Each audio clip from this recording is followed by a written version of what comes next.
మన ప్రభును ఆరాధించుట కొరకై దైవ గ్రంథమైన బైబిల్లో నుండి 18వ కీర్తన.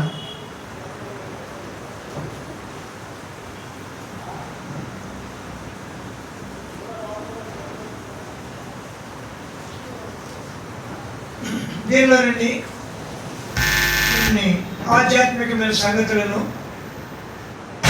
దేవుని ద్వారా పొందిన వారమై ప్రభువుకు మనము సమీపంగా చేయబడి హృదయపూర్వకంగా ఆరాధింపబద్ధులమై ఉంటున్నాం. ఈ కీర్తన పైన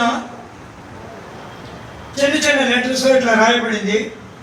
ప్రధాన యాజకునికి యెహోవా సేవకుడైన దావీదు కీర్తన.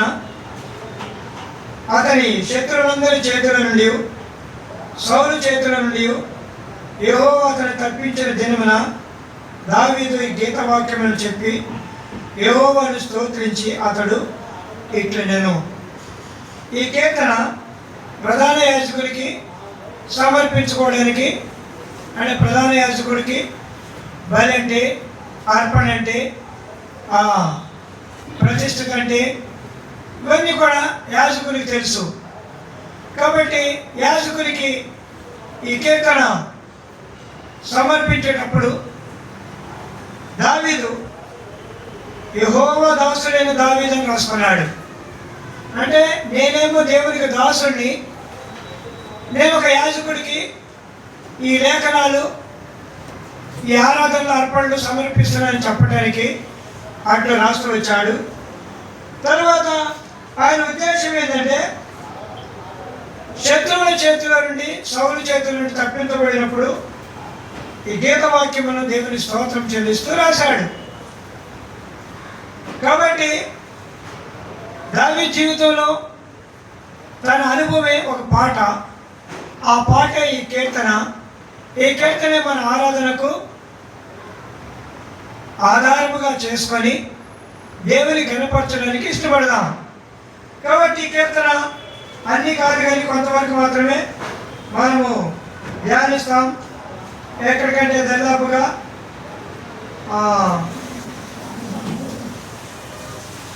10వ వచనం వరకు మనము ఈ లేఖనాన్ని ఆరాధన కొరకై ధ్యానించడానికి ఇష్టపడదాం.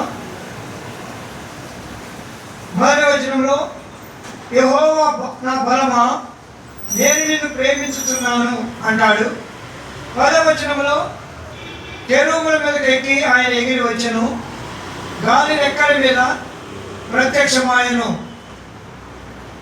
బలమైన దేవుడు తన పక్షంలో చేసిన ఓ గొప్ప కార్యాన్ని బట్టి ఈ కీర్తన రాస్తూ వచ్చాడు.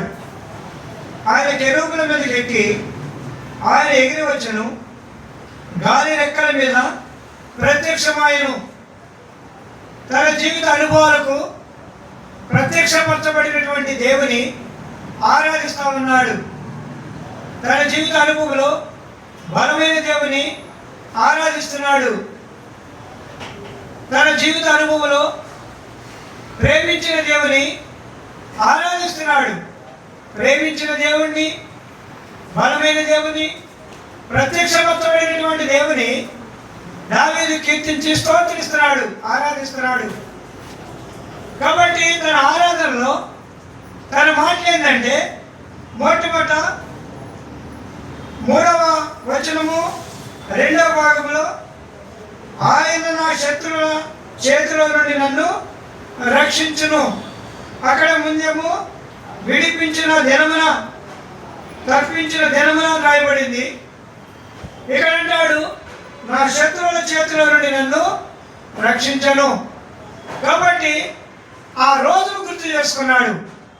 తప్పించిన రోజు ఎంత భయంకరమైనటువంటి, అద్భుతమైనటువంటి, ఆశ్చర్యకరమైనటువంటి రోజు.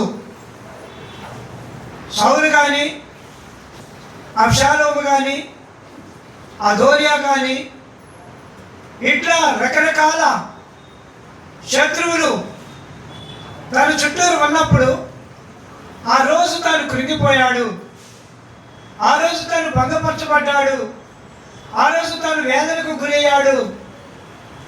పైనైతే మొరపెట్టినా ఏడ్చాడనమాట. కాబట్టి అలాంటి పరిస్థితుల మధ్య నుండి దావీదును దేవుడు తప్పించాడు కాబట్టి గీతవాక్యం వచ్చింది. ఆ విజయాన్ని పొందిన రోజు తన హృదయంలో మరవలేకపోతున్నాడు. ఆ స్మృతిని తాను గుర్తు చేసుకున్నప్పుడు ఆనందము, ఉత్సాహము తన హృదయాంతరంగంలో నుండి పెళ్లి బిగుతూ వస్తూ ఉంది. అందుకనే గానం వచ్చింది, గీతవాక్యం వచ్చింది, స్తుతి కీర్తన వచ్చింది, స్తోత్ర గీతం వచ్చింది, ఆరాధన వచ్చింది. శత్రువుల దగ్గర కత్తులు ఉంటాయి, ఈటలు ఉంటాయి, రకరకాల ఆయుధాలు ఉంటాయి, బాణాలు ఉంటాయి. ఆ కాలాన్ని బట్టి విల్లు ఎక్కుపెట్టి బాణాన్ని సంధిస్తే గుండెల్లో దిగిపోతే ఆ మరణపు గుచ్చ బాధ ఆహాబు దగ్గర మనం చూస్తాం. చెట్ల కొమ్మలకు ఇరుక్కుపోయి అబ్షాలోము విలవిల్లాడుతుంటే యోబు బాణముతో కొడితే ఆ మరణపు వేదన ఎంత గొప్పదో ఇవన్నీ కూడా దావీదుకు తెలుసు. కాబట్టి నా జీవితం పతనమైపోయి మరణానికి దగ్గరగా ఉన్న టైంలో దేవుడు నన్ను విడిపించాడు కాబట్టి నేను ఆయనను స్తోత్రిస్తున్నాను, ఆ రోజును గుర్తు పెట్టుకుంటున్నాను అంటున్నాడు. ఇది మొదటి సంగతి. రెండవ సంగతి ఏంటంటే 4వ చరణం, మరణ పాశములను చుట్టుకొనగను, భక్తిహీనులు వరద పొరవలే నా మీద పడి బెదిరింపగను. ఇదేంటంటే భక్తిహీనులు, ఇందాకేమో శత్రువులు, ఇప్పుడేమో భక్తిహీనులు. శత్రువుల కంటే ప్రమాదకరమైన వాడు భక్తిహీనులు. శత్రువులైతే మనం కనిపెడతాం, శత్రువులైతే మనం గమనిస్తాం, నిజంగానే ఆయన వస్తున్నాడు కాబట్టి తప్పుకొని పోదాం అని అనుకుంటాం. భక్తిహీనుడిని కనిపెట్టలేం. ఆడి వేషం అంతా కూడా బాగానే ఉంటుంది, భక్తి వేషం వేసినట్టుగా ఉంటాడు, ఆడి చేతిలో బైబిల్ ఉంటుంది, మన భాషలో చెప్పాలంటే తల బట్టలు వేసుకుంటాడు, అంతా చూడగానే అబ్బా ఎంత భక్తిపరుడండి అన్నట్టు అంటాడు. అందుకని భక్తి వేషాలు ధరించుకున్న పరలోకము చారవని మనం ఒక పాట కూడా పాడతాం. కాబట్టి పైకి భక్తి గలవారండి దాని శక్తిని ఆశ్రయించలేని వారు అంటాడు అపోస్తలుడైన పౌలు. కాబట్టి భక్తిహీనులు అనేది మాటలు దైవ సంబంధముగా కనపడతాయి, మనసు కఠినముతో, కాఠిన్యముతో, కార్పణ్యముతో ఉంటుంది, క్రూరత్వంతో ఉంటుంది. అందుకనే 55వ కీర్తన అన్నాడు, ఈ పని చేసిన వాడు నా చెలికాడి, నా సహకారి అన్నాడు.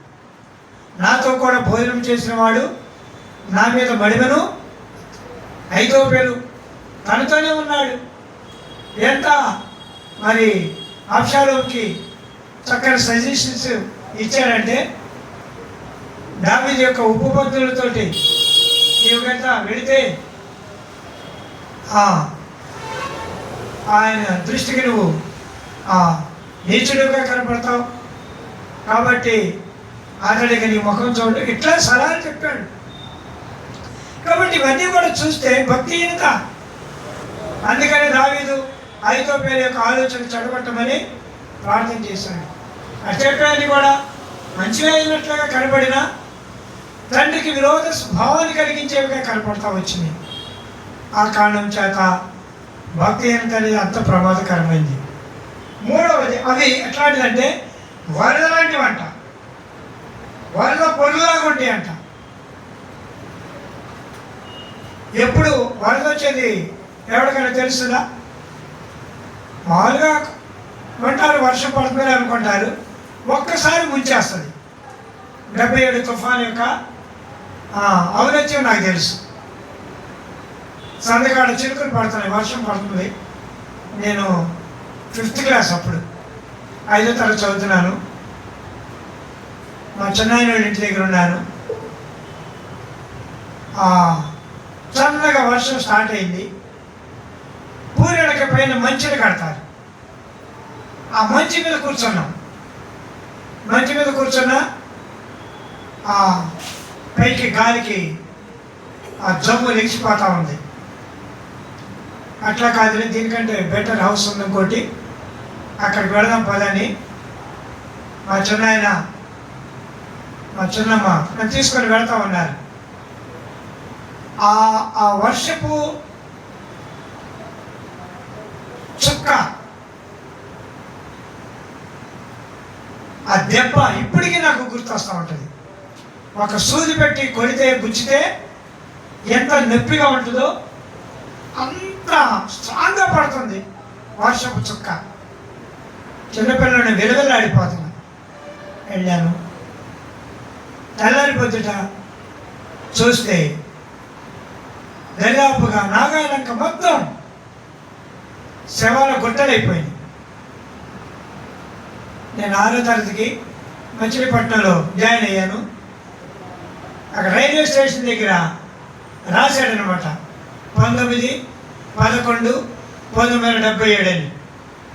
అంటే నీళ్ళు ఎంతెత్తు వచ్చినాయో అక్కడికి మార్చి రాశారనమాట. కొన్ని మైళ్ళ దూరం వేగంగా వచ్చి చెట్లు, ఇళ్ళు, మనుషులు కొట్టుకుపోతూ వచ్చారు. కానీ భక్తిహీనత అనేది అంత ప్రమాదకరమైంది. ఎప్పుడు పొంగుతుందో, ఎప్పుడు ముంచిద్దో, ఎప్పుడు నష్టం చేస్తుందో మనము బాగానే ఉంటాడు. మంచిగా భోజనం చేస్తూనే ఉంటాడు, మాట్లాడుతూనే ఉంటాడు. ఇప్పుడు ఇస్కరియోతు యూదా ఆ రాత్రి కూడా బల దగ్గరికి వచ్చాడా లేదా? అందరితో కూడా 12 మందితో కూడా కట్టేస్తాడని ఎవడని అనుకుంటారు? ప్రభుకు తెలుసు. అది లేఖనం నెరవేర్చబడాలి కాబట్టి నాతో కూడా భోజనానికి చేయవేసిన నా మీద మడిమి నెచ్చుతాడని లేఖనం తెలుసు కాబట్టి ఆయనే వాక్యం కనుక భరించగలుగుతా వచ్చాడు. లేకపోతే ఏమంటా, మనమైతే దుర్మార్గుడా నన్ను పట్టించడానికి వచ్చాను, నువ్వు ఇక్కడికి నా భోజనం, నా రొట్టె దగ్గరికి, శిష్యుల దగ్గరికి ఇంత దుర్మార్గు బాల అక్కడికి అన్నాడు. మీలో ఒకడు నన్ను అప్పగించబోతున్నాడని కూడా, కానీ నువ్వే అలా ఇసుకని అప్పుడు నేనా నేనా నేనా కాబట్టి ఎన్ని కూడా జ్ఞాపకం చేస్తే భక్తిహీనత అనేది వరద లాంటిది, ముంచేది. శత్రుత్వం అనేది గుచ్చేది, నష్టం కలిగించేది. 3వది 18వ కీర్తన.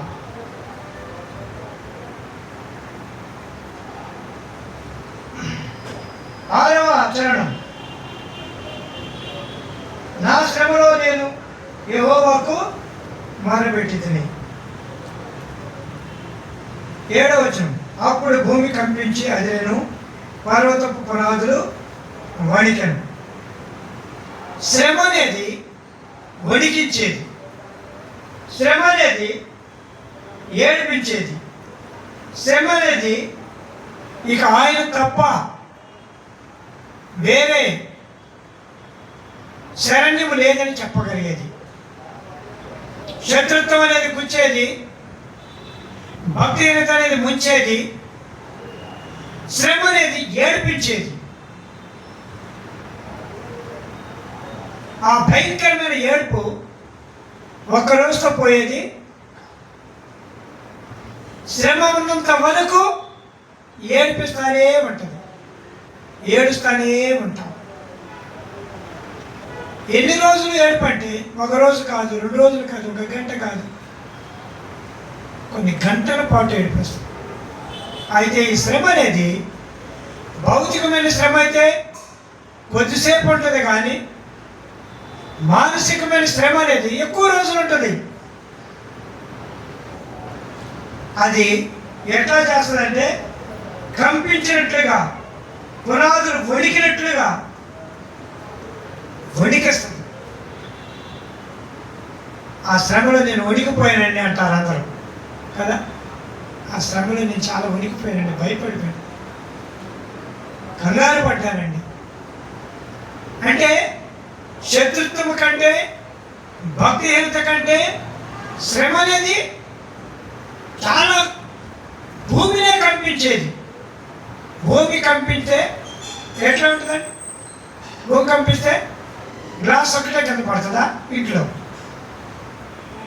టేబుల్స్ లేవు, ఇళ్ళు లేవు, బీట్లు ఇస్తాయి, పిల్లర్స్ టప్పా టప్పా లూజ్ అయిపోతాయి.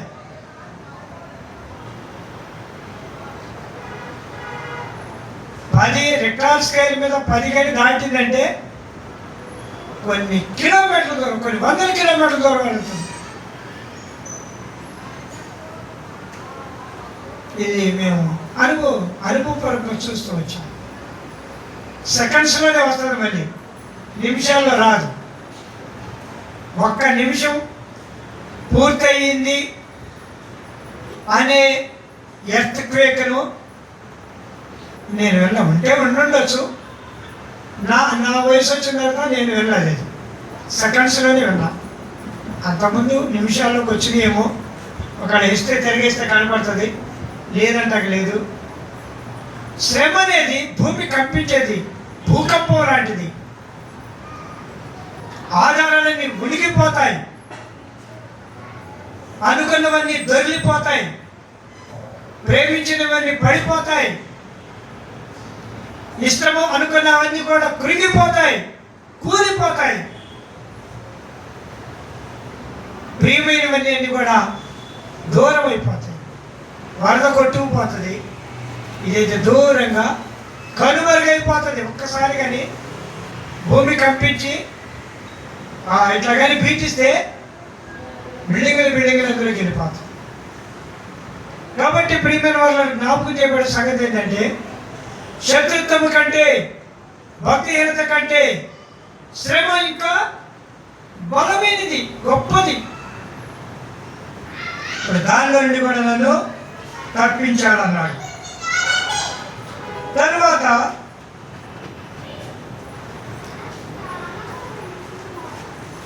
చూడండి వచనము, ఇంకో సంగతి ఇక్కడ జ్ఞాపకం చేయబడే సంగతి ఏంటంటే, శ్రమ పోయింది.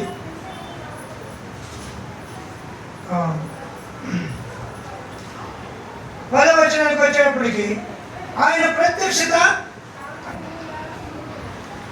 దీనికంటే ముందు ఆయన కోపం కూడా కనపడతా ఉంటుంది.